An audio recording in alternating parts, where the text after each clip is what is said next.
Hey everybody, Martin Chuck here, and this is all about fades. Now I know some of you hit fades unintentionally. You know, there's wrist condition issues, there's arm issues that get the golf club's path a little bit outside the hands, and anything you can do from here is just to kind of back up and buy time to get the club face on it. You know, that's for another segment. This is about properly hitting a fade, how a good player goes about hitting a fade. Golf is a sight-on game, and for me, the right-handed golfer, standing over here, if I have a decent ball location with a golf ball center left in my stance, the club is going to work down and out onto the back of the ball to the low point. That's the end of out. That's the end of the down and out portion of the swing. So the end of out, that down and out portion is traveling to the right. So if I'm swinging nicely and I'm not messing up my conditions in the backswing, a draw is built in. Now for the good player, oftentimes they don't know how to get that path to the left. So I'm going to talk you through how to modify ball location a little bit and how to get this path left of that target line just enough so that you have room to start the golf ball between the target line and the club's path to have really effective fades that curve back towards your target line. Let's get started. So to hit the proper fade, let's take a look at what I've got set up here. I've got a target line, this string about 15 yards to that pink pool noodle out there. To illustrate the club's path, I've got this orange aim stick. I'm going to set it to the left, aim it at the yellow pool noodle. I'm going to take the green pool noodle and aim it somewhere between. Because here's what I want to have happen. I want my club's path to be left of my target line. I'll use the hula hoop to help with that. And I want the club face to be a little bit to the right of that path. If I can get that, I'm going to have the shot I desire, a nice strong fade. Now, when we look at this, I have to do a few things. I have to do some modifications. I know where my zero line is. I know where my target line is. Well, if I set up normal on train tracks, if you will, with the golf ball left of center, I don't really want to cut across myself purposely. I want to go ahead and change my target. I want to change my baseline. I'm going to aim a little bit left. From the face on camera perspective, it's going to make it look as though the ball is moving forward in my stance. So to hit this shot, my baseline is aiming to the left. Let's go ahead and hit one and see how I do. I've got the face aiming a little bit to the right of my baseline. Mild little re-grip situation with as I hold onto the club. Hit a little shot here. So there's a nice little fade coming back to my target line. So 89.1 miles an hour club head speed, a club path of 5 degrees out to in. Let's take a look at the app. So 5.8 club path and 2.2 degrees open to the path. So that ball started, that had a spin axis, a little bit of a tilted axis, 6 degrees, a very nice fade bias that started left of my target line. I call it my zero line because these machines all just, you know, wherever you aim them, that's zero. The face started the ball to the left, a little bit more leftward club path, and I hit a very nice fade for me. Now, taking a look at this, be mindful that I shifted my baseline. As a right-handed golfer with a functional swing, my swing is always working down out to the low point. Well, in order to hit a fade, good players out there, guess what you have to do? You have to shift your baseline enough to get your hula hoop to where it wants to work a little bit to the left. Then you're going to start to calibrate a little bit of taking the face and starting to aim that a fraction left of where your club path is going to go. And guess what you're going to get? A really reliable fade. A ton of great players over the years chose that shot shape because they felt it was more reliable. I think if you give it a try, you're going to do great with it too. Hey everybody, Martin Chuck here. And are you frustrated with a golf ball that curves left to right? You know, we do golf schools every week here in Phoenix during the winter season when the weather's nice. And we see a lot of people frustrated with a fade. And it comes down to some simple basics that if you tune into this little session here, I think you're going to learn a lot. Now, a fade is when the golf club's path is traveling to the left of the target line and the face is pointed a little bit to the right of the club's path. And in actuality, I guess we could have some massive missed fade to the right where the club's path is to the right and the face is more open than that. But normally what we see is a club's path to the left of this target line, which is indicated by that white string, out to that pink pool noodle, and then some kind of club path where the club head is cutting across the white string And then people are tired of missing left, so what do? They figured a way to kind of make a manageable miss, and the face is somewhere in a position where the ball gets somewhat playable out there, but you're not really delivering a strong strike on the back of the golf ball. Now, for the amateurs out there struggling with that, let's just talk about some basic things.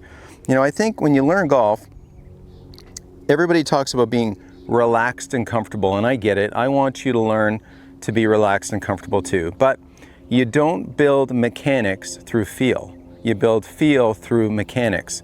Again, I'll say that again. You build feel through good mechanics. And initially, mechanics might not feel great. They don't feel natural.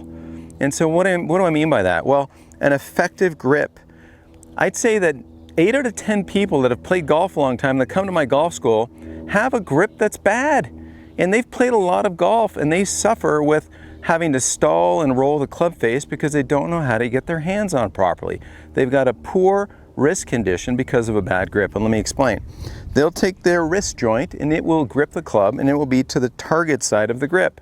And they'll put their trail hand on there and they may feel great. Man, I feel really, really comfortable. But the problem is that face in the golf swing gets open. It's in an open condition and their brain knows it. So what do? They have to buy time. They can't get their weight pressure under the lead side. They can't have forward shaft lean because take a look where that face is pointing. It's pointing way out to the right. So what do? To buy time for that open face, they oftentimes hang back and what do they get? They get that leftward path and it buys time to close the face. So you get this weak fade with reasonable speed. So if you're a reasonably strong golfer and you don't hit it very far, take a good look at that grip. Let's get that meat of the wrist, the oval of the wrist joint, on top of the grip because we want a difference between address and impact. We want that face to be somewhat stronger. Oftentimes I'll tell people there's a pre-stressed condition to an excellent grip, meaning that if you look at my arm right now, it may not look completely comfortable to you, the viewer. To me, it's great because I feel certainty that I can deliver this face with a strong relationship to the back of the golf ball.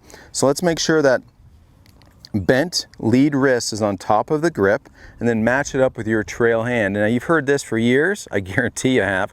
The problem is you don't listen, and I love you, but I want you to listen. I want that V from your lead hand to be pointing at your trail shoulder. I want the V, that V is just where the thumb and palm join together, matched up pointing at your trail shoulder. Now what you're going to get is a face that's in a stronger position in the golf swing, that when you unwind a little bit, you've got a reliable face, and that's going to let your body have pressure into the lead side. It's going to let you unwind because your brain, the back of the house, knows the face is strong. And if the back of the house, that subconscious, knows the face is strong, you'll go at it harder, you'll have more control, the ball won't leave the face spinning wildly off to the, in my case, off to the right. So get the face prepared with a good grip, and you're going to have so many better opportunities to get that strong face and path onto the ball and eradicate that fade once and for all. Hey everybody, Martin Chuck here at the Raven Golf Club in Phoenix, Arizona. And as a young man growing up, I really admired Jack Nicklaus, of course, and Lee Trevino, and they both played fades.